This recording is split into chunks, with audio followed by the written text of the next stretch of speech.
चलिए आगे बढ़ते हैं। एआईएमआईएम अध्यक्ष ओवैसी की कार पर कल फायरिंग की घटना से उत्तर प्रदेश की चुनावी राजनीति में एक नया संग्राम छिड़ गया है, जिसका बड़ा असर आज देखने को मिल सकता है। हालांकि फायरिंग जिसने की वो तो पकड़ा गया है, लेकिन सवाल है कि फायरिंग आखिर किसने कराई, और इसका जवाब फिलहाल पुलिस के पास भी नहीं है। और ओवैसी बार बार यही सवाल पूछ रहे हैं। आज पुलिस की प्रेस कॉन्फ्रेंस भी होने वाली है, लेकिन उससे पहले जानिए कि इस वाकये की आखिर पूरी कहानी क्या है। देखिए। 3 से 4 गोलियों की आवाज आई मुझे। चुनावी प्रचार में जुटे एक सांसद पर गोली चलने की घटना से यूपी का चुनावी पारा और गर्मा गया है। ओवैसी समेत उनकी पार्टी को लखनऊ से लेकर दिल्ली तक की बीजेपी सरकार को घेरने का मौका मिल गया। ओवैसी साहब के ऊपर जानलेवा हमला कुछ देर पहले हुआ है। हमले का राजनीतिक रंग भी दिखाएंगे, लेकिन पहले जानिए फायरिंग की घटना कैसे, कहां और किस वक्त हुई। शाम के 4:45 बजे का वक्त हो रहा था। असदुद्दीन ओवैसी यूपी के मेरठ में डोर टू डोर कैंपेन कर अपना प्रचार खत्म कर दिल्ली के लिए लौटने लगे।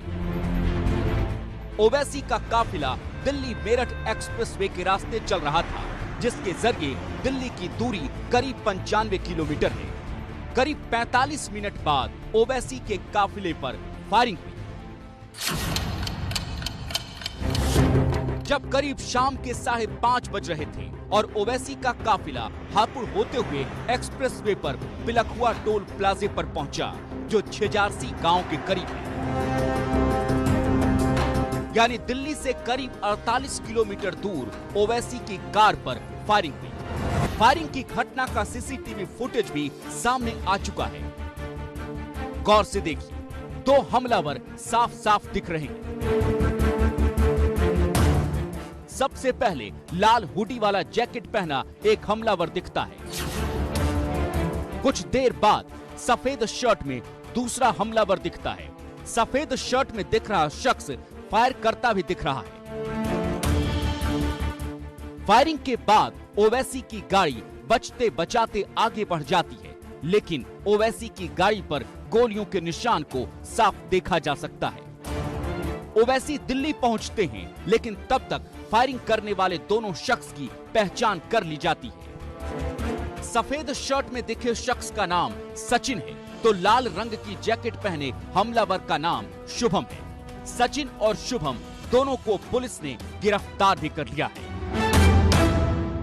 विस्तृत जांच के बाद ही इस संबंध में इस निष्कर्ष पर पहुंचा जाएगा कि यह घटना क्यों कारित की गई है और इसमें कौन कौन से व्यक्ति इन्वॉल्व हैं। पुलिस ने हमलावरों का एक गन भी बरामद कर लिया है। इसी 9mm की गन की गोली के निशान इस कार पर हैं, जिसे जांच के लिए बीती रात घटना स्थल पर दोबारा लाया गया।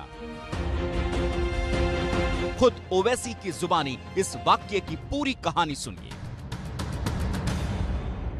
सडनली एक आवाज आई, एक शॉट, तो मैं चमक गया। मैं जब दूसरा शॉट आया तो हमारे साथी मेरे दोस्त यामीन गाड़ी, तो बोले हमला हो रहा है।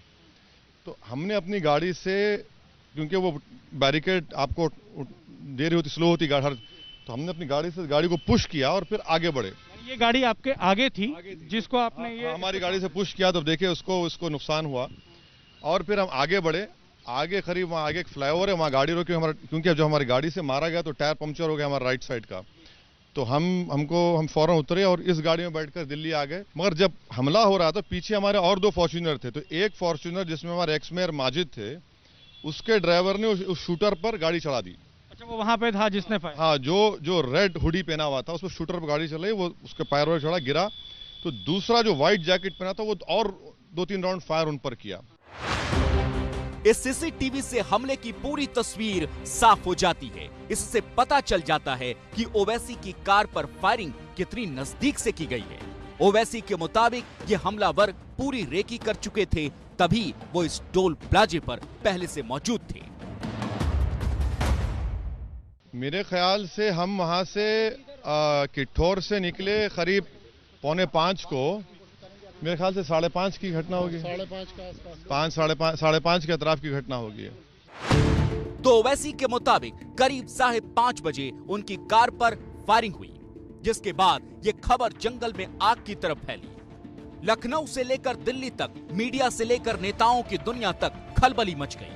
ओवैसी की पार्टी के सांसद ने अपने अध्यक्ष पर हुए हमले की घटना को गंभीर बताते हुए इसे लोकसभा में उठाया। समाचार देना चाहता हूं और सदन से ये चाहता हूं कि इसकी कड़ी शब्दों के अंदर निंदा की जाए। अध्यक्ष महोदय, मेरा भाषण शुरू करने से पहले मैं इस सदन को इन्फॉर्म करना चाहता हूं कि मेरे पार्टी के अध्यक्ष member of parliament barrister Asaduddin Owaisi साहब के ऊपर जानलेवा हमला कुछ देर पहले हुआ है। उनके ऊपर मीरठ से जब वो प्रचार करके वापस आ रहे थे तो 2 बंदूकधारियों ने उनकी गाड़ी के ऊपर हमला किया, गोलियां चलाई, लेकिन उनकी जान बच गई। वो आए हैं वापस। मैं सरकार से यह अनुरोध करूंगा, जो भी दोषी है उनके ऊपर सख्त से सख्त कार्रवाई होनी चाहिए। एआईएमआईएम के कार्यकर्ता ओवैसी पर फायरिंग के विरोध में आज पूरे देश में प्रदर्शन करेंगे।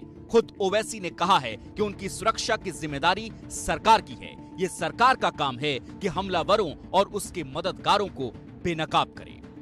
ऐन चुनाव से पहले इस मामले के चलते ओवैसी के विरोध में खड़ी समाजवादी पार्टी को भी योगी सरकार को निशाने पर लेने का मौका मिल गया। ट्विटर पर समाजवादी पार्टी ने ओवैसी के समर्थन में लिखा, लोकतंत्र में किसी भी तरह की हिंसा की कोई जगह नहीं होनी चाहिए। एआईएमआईएम के राष्ट्रीय अध्यक्ष की गाड़ी पर गोली चलने की खबर बेहद दुखद और निंदनीय है। घटना के जिम्मेदारों पर कठोर कार्रवाई हो। हालांकि अब तक इस पर बीजेपी के किसी बड़े नेता की प्रतिक्रिया का इंतजार है। सूत्रों के मुताबिक अब तक की पूछताछ में पता चला है कि ओवैसी के हिंदू विरोधी माने जाने वाले बयानों से हमलावर नाराज थे, जिसके चलते उन्होंने फायरिंग की घटना को अंजाम दिया।